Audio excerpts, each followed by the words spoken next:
أعوذ بالله من الشيطان الرجيم بسم الله الرحمن الرحيم ربنا ظلمنا أنفسنا وإن لم تغفر لنا وترحمنا لنكونن من الخاسرين صدق الله مولانا العظيم وصدق رسوله النبي الحبيب الكريم ونحن على ذلك من الشاهدين والشاكرين والحمد لله رب العالمين উপস্থিত মুসল্লিয়ান আযম বেঙ্গুরা সিনিয়র মাদ্রাসা সংলগ্ন জামি মসজিদ থেকে আসসালামু আলাইকুম ওয়া রাহমাতুল্লাহি ওয়া বারাকাতুহু। রব্বুল আলামিন পবিত্র কোরআন হাকিমের মধ্যে ইরশাদ করেছেন রব্বানা যালামনা, আমাদেরকে বলতে বলছেন, আমাদেরকে শেখাচ্ছেন। আল্লাহর একজন নবী এভাবে দোয়া করেছেন, সেটা আল্লাহ আমাদের জানিয়ে দিয়েছেন, বান্দারা তোমরা এভাবে দোয়া করো, আমি কবুল করব। যালামনা, আমরা জুলুম করেছি, আনফুসানা, আমাদের নিজের নফসের উপর, নিজের জীবনের উপর, নিজের উপর জুলুম করলাম। ওয়া ইল্লাম তাগফির লানা, আল্লাহ তুমি যদি আমাদের ক্ষমা করে না দাও, ওয়া তারহামনা, এবং আমাদের রহমত না করো, লানাকুনান্না মিনাল খাসিরিন, তাহলে সবাই ধ্বংস হয়ে যাব। এরকম অনেক জাতি ধ্বংস হয়ে গেছে, এলাকা সহ দেশ সহ ধ্বংস হয়ে গেছে, মানুষ নাই, জনশূন্য হয়ে গেছে। লানাকুনান্না মিনাল খাসিরিন। আল্লাহ রাব্বুল আলামিন তান রসুল পাক সাল্লাল্লাহু হাবিবে পাক সাল্লাল্লাহু ইরশাদ করেছেন, মাল্লাম ইয়ারহাম সগীরানা, যে আমাদের মধ্যে যারা বয়সে ছোট এদের উপর দয়াবান হয় না, ওয়ালাম ইউআক্কির কবীরানা, এবং আমাদের মধ্যে যারা বয়োজ্যেষ্ঠ মুরব্বী তাদেরকে সম্মান করবে না, ফালাইসা মিন্নি। আল্লাহ রসুল বলেন ওই ব্যক্তি আমার না, অর্থাৎ আমার উম্মত না। কত বড় মুসিবতের কথা!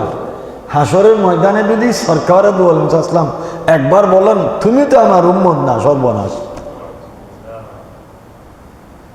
তো রসুল পাকের প্রতিটি কথা অক্ষর অক্ষরে পালন করার নাম হলো আহলে সুন্নাত ওয়াল জামাআত।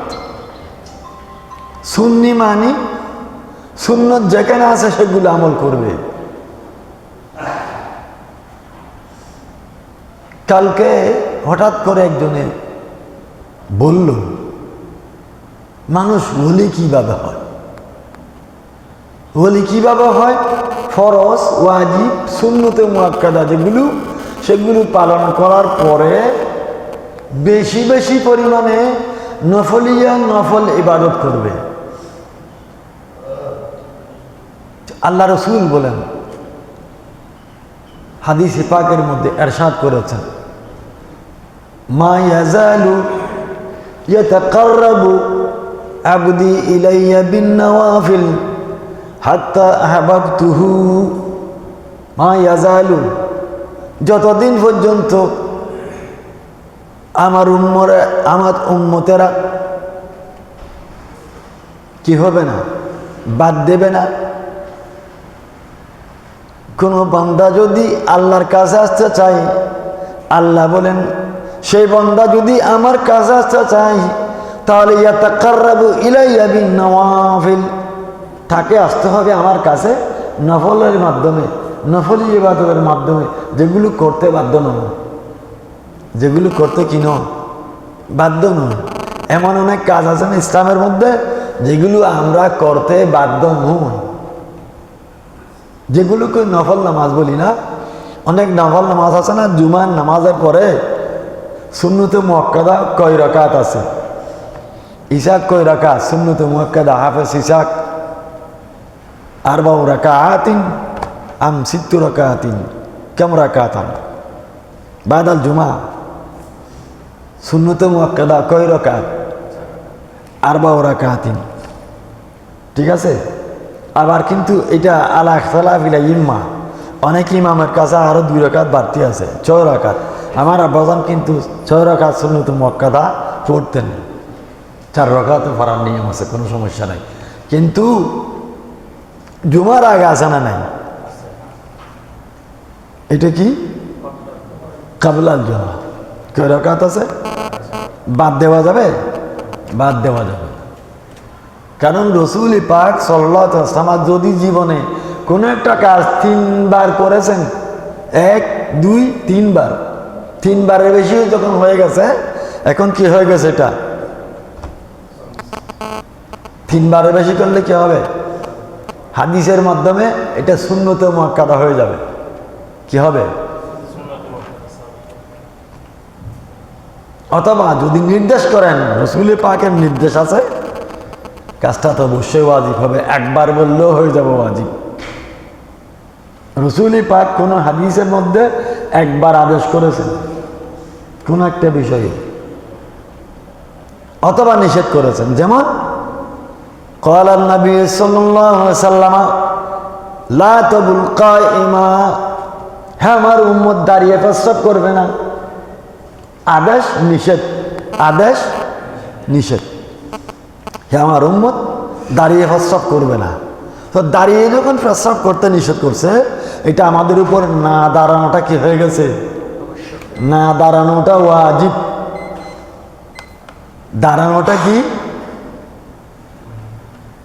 দাঁড়ানোটা কি? যখন ওয়াজিব আমরা বর্জন করলাম তখন গুনাহ হয়ে যাবে। ওয়াজিব বাদ দিলে কি হয়? গুনাহ হয়। কোন ধরনের গুনাহ? গুনাহে সগীরা না, এটা হয় গুনাহে কবীরা। তাহলে আমরা সওয়াব তৈরি করতে পারি, একইভাবে গুনাহ তৈরি করতে পারি। সওয়াব আমরা ইচ্ছা করলে বাড়াতে পারি, একইভাবে গুনাহ হয়ে যায়। তো সেই জন্য রসুল পাক সাল্লাল্লাহু আলাইহি ওয়াসাল্লাম বলেন, মাল্লাম ইয়ারহাম সগীরানা, আমাদের মধ্যে বয়সে যারা ছোট তাদেরকে দয়া করলো না। আচ্ছা, এই রুগুলো এরকম শক্ত হয় কিভাবে? গতকালকে দেখলাম একটা ভিডিও ক্লিপে, কক্সবাজার সমুদ্র সৈকতে একটা ছোট বাচ্চা, এদের চাইতে বয়সে অর্ধেক হবে, 10-12 বছরের বাচ্চা হবে, আর বাকিগুলো সবাই যুবক, 8-9 জন হবে। উপর থেকে মাথায় তুলে দম করে ফেলে, একবার দিবেন না, পায়ে হাতে এবং তুলে তুলে আসার মারতেছে। এগুলো কিসের বাচ্চারা? এগুলো কি ইনসানের বাচ্চা নাকি হাইওয়ানের বাচ্চা? হাইওয়ানও তো করবে না এরকম। আপনারা হয়তো দেখেন না, হঠাৎ করে আমার চোখে পড়ে এদের মানি, এরা দেখতেছে এরা সমান না, সমান সমান হলে একটা কথা আছে, ছোট বাচ্চা রহমত নাই। অনেক সময় দেখা যায় একজন বাবাকে দেখছি ছেলেকে মাথার উপর তুলে ফেলতেছে। তো সেই জন্য আপনার ছেলে বলে আপনি মেরে ফেলতে পারবেন, এরকম তো কোনো শরীয়তের বিধান নাই। এরকম হচ্ছে না, এই ইসলামী শিক্ষাগুলো নাই। এখন ফোরকানিয়া মাদ্রাসা বন্ধ, সেখানে চালু হয়েছে কি কিন্ডার গার্ডেন এবং ইংলিশ মিডিয়ামের স্কুল।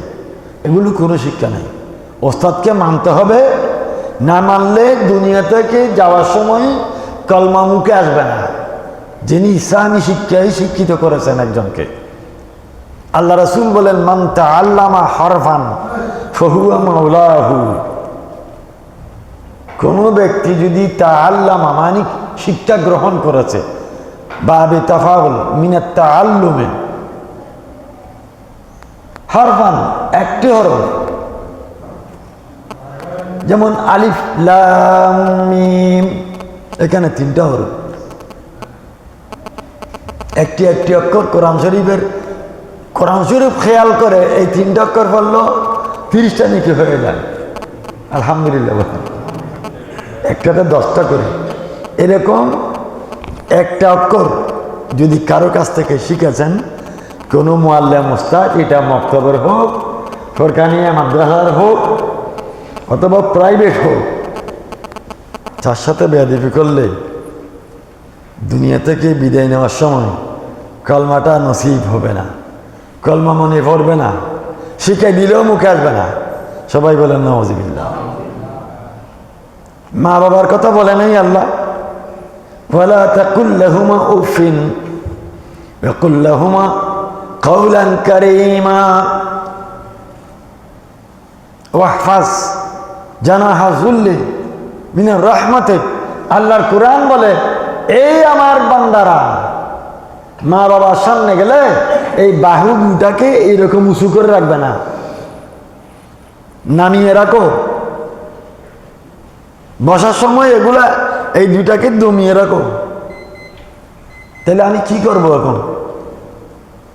আমি যদি হাত দুটাকে এভাবে করতে না পারি, আমাকে এভাবে দমিয়ে রাখতে হয়, আমার বডির সাথে বাহু দুটাকে লাগিয়ে রাখতে হয়, তাহলে পা দুটা কেমন করব? আজকের ছেলেরা দেখেন না, বাবাকে দেখলে মাকে দেখলে ফাইয়ের উপর পা আছে, এটা নামাবার দরকার মনে করে না, বলে যে এটা একটা গা শোয়া বিষয়, কোনো বিষয় না। আল্লাহ আদব শিখেছেন পবিত্র কোরআনে, কোরআনে শিক্ষা তো নাই।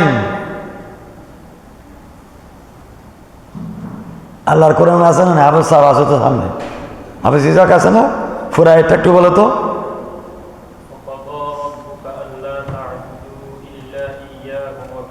ওয়াবিলওয়ালিদাইনি ইহসানা। আল্লাহ কত সুন্দর করে বলছেন, ওয়াকাদা রাব্বুকা। আল্লাহ ইনসাফ করে দিয়েছে, বিচার করে দিয়েছে, ফায়সালা করে দিয়েছে যে আল্লাহ তা'বুদা, আল্লাহ ছাড়া কারো ইবাদত করবে না। ওয়াবিলওয়ালিদাইনি ইহসানা। মনে রাখবে, তোমাদের মা বাবা তোমাদের তাদের দুইজনের জীবনের সর্বস্ব ত্যাগ করে তোমাকে আজকে দাঁড় করিয়েছে। যার যা ছিল, বাবার যা ছিল, সব কিছু সারা জীবনের সঞ্চয় খরচ করে আজকে তুমি সন্তান, তুমি দাঁড়িয়েছো, তুমি মানুষ হয়েছো। তুমি কেউ আজকে কেউ ইঞ্জিনিয়ার, কেউ ডাক্তার, কেউ ব্যারিস্টার, কেউ অ্যাডভোকেট, কেউ কত কিছু, কেউ কোটিপতি, কেউ কোটি কোটি কোটিপতি। কার অবদান? ওয়াবিল ওয়ালিদাইনি ইহসান। এই দুইজন মা বাবার ইহসানের কারণে তুমি আজকে এত বড় হয়েছ। আল্লাহর পবিত্র কোরআন বলে দিয়েছে, ওয়ালা তাকুল লাহুমা উফিন। তোমাকে যদি জোর করে বড় করে কোনো শব্দ বলে, কঠোরভাবে মা বাবা কথা বলে, ধমক দেয়, ওয়ালা তাকুল লাহুমা উফিন, তুমি তাকে নাকশ হয়ে কষ্ট পেয়ে উফ শব্দ বলবে না। উফ আমরা যে বাংলা বলি, দুঃখ পেলাম, কষ্ট পেলাম, উফ বলি, আল্লাহ নিষেধ করেছেন, এটাও বলবে না। ওয়ালা তানহারহুমা, খবরদার মা বাবাকে ধমক দিয়ে কথা বলবে না। ওয়ালা তানহারহুমা, যেমন আল্লাহর কোরআনে বলে, ওয়া আম্মা সাইলা ফালা তানহার, ওয়া আম্মা সাইলা ফালা তানহার। এ আমার বান্দারা, কোন ভিক্ষুক যদি তোমার কাছে হাত পাতে দিতে না পারো, ধমক দেবে না। এখানেও আল্লাহ বলতেছেন কি, ওয়ালা তানহারহুমা, মা বাবাকে ধমক দেবে না। যদি টাকা চায় ইজ্জতের সাথে দিয়ে ফেলবে। এবং ইসলামী শরীয়তে ফিকহের মাসালার মধ্যে লেখা আছে, বড় বড় ওলামায়ে কেরামের কাছে প্রশ্ন করবেন, মা বাবা যদি ছেলের পকেট থেকে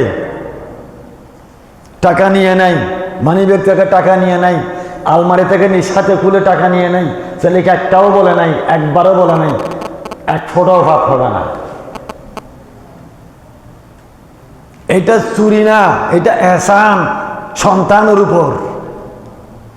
এটা কি আপনার হক আছে।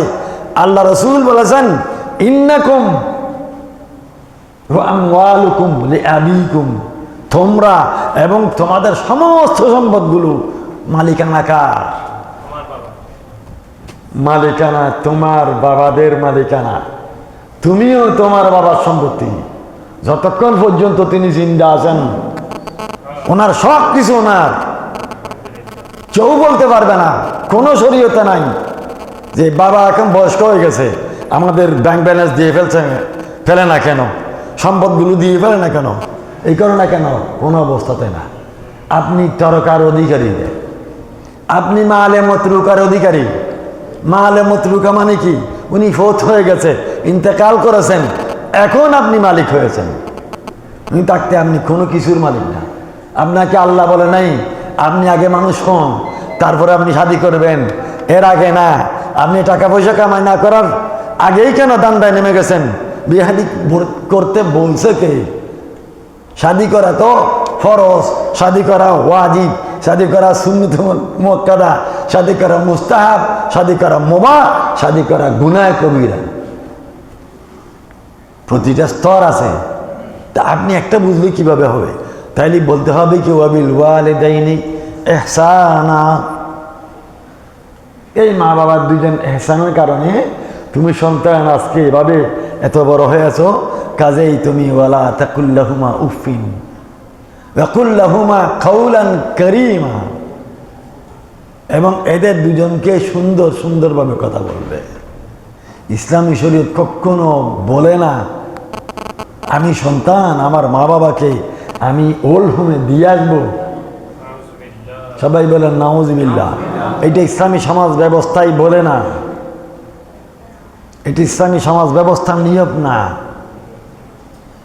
সরকার দু আলম সাল্লাল্লাহু আলাইহি ওয়াসাল্লাম উনার 4 জন সন্তান ইন্তেকাল করা সত্ত্বেও তিনি মা ফাতিমাতুজ জাহরা রাদিয়াল্লাহু তাআলা আনহার পরিবারকে নিয়ে আঁকড়ে ধরে জীবন কাটিয়েছেন। আলহামদুলিল্লাহ।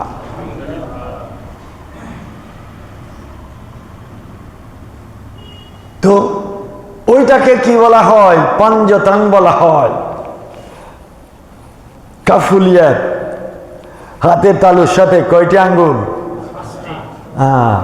লি খামসাতুন উৎফি বিহা হাররাল ওয়াবা ইল হাতিমা আল মুস্তাফা ওয়াল মুরতাদা ওয়া বানাহুমা ওয়াল ফাতিমা রাদিয়াল্লাহু তাআলা আজমাইন।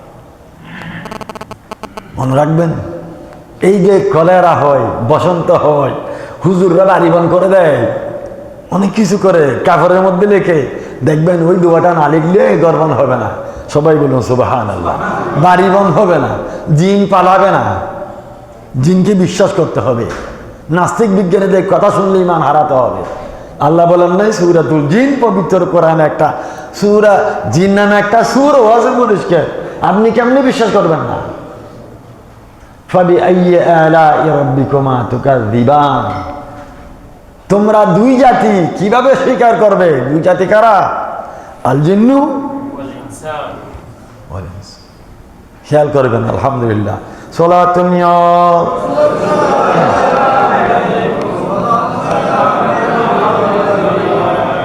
আরদু মাজমা সাদরুদু সাদু সালাম বর রাসূল আল ওয়াসহা মুজতামাম। সালাতুন ইয়া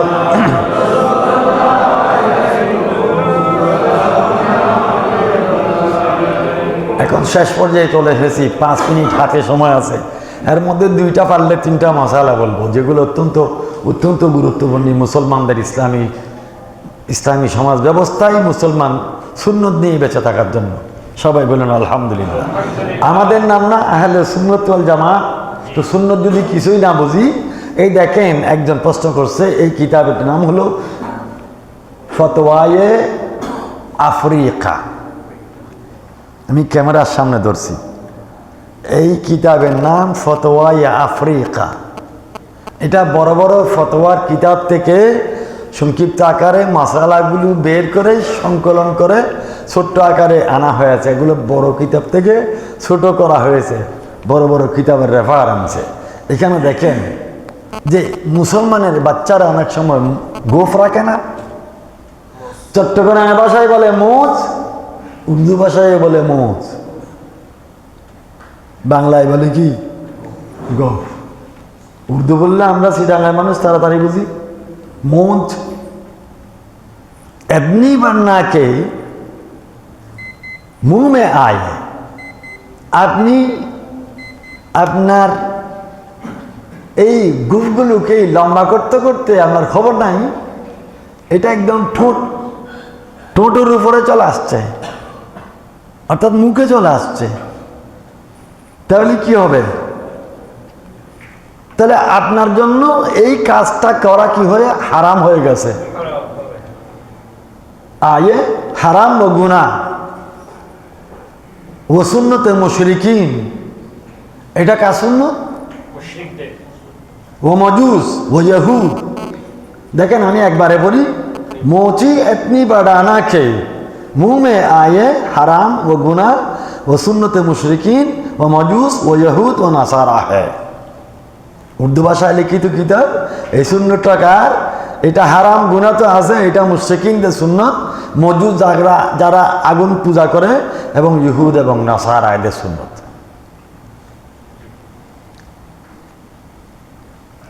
रसूलुल्लाह सल्लल्लाहु अलैहि वसल्लम आला दरजा के हदीस सही में फरमाते हैं, एकदम ऊंचू माনের सही হাদিসের মাধ্যমে সাব্যস্ত, আল্লাহ রাসূল বলেন আহিফুস শাওয়ারিবা ওয়াফুল লোহা, তোমরা মোষগুলোকে গোপগুলোকে ছেটে ফেলো,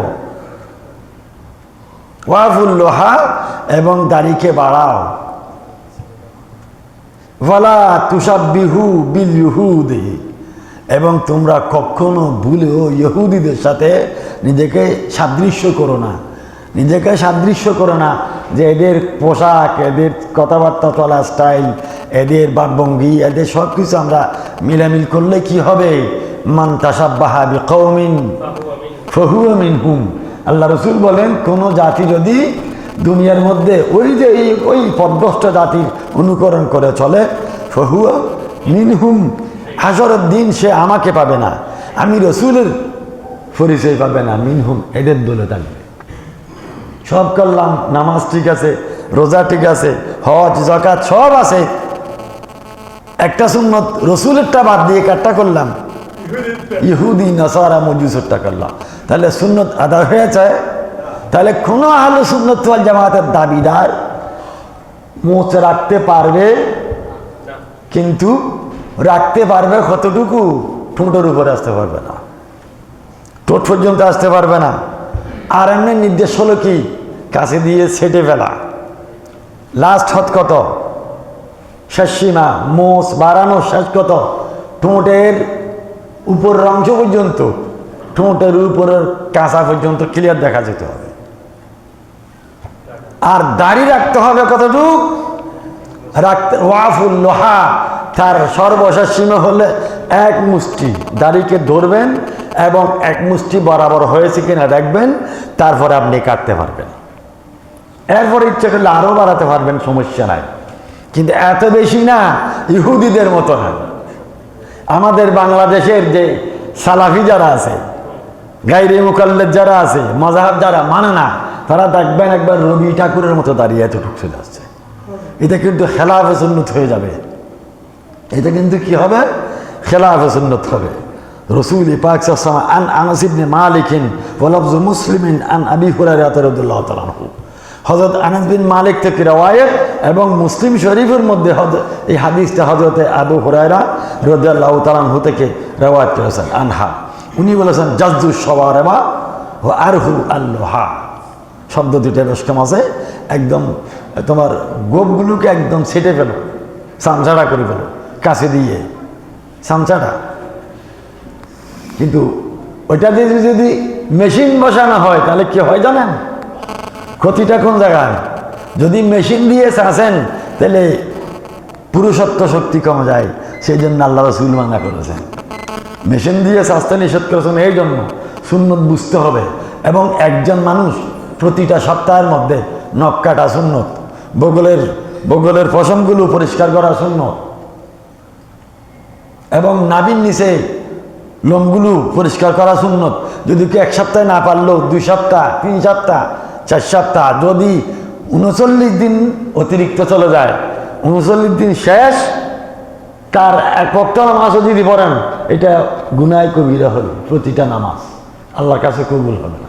মনে রাখবেন, হিসাব করে রাখবেন, চুল কাটতে হবে, দাড়ি মোছ কাটতে হবে, আল্লাহ রাসূলের সুন্নত পালন করতে হবে, না হয় সুন্নি হওয়ার কোনো অর্থ হয় না।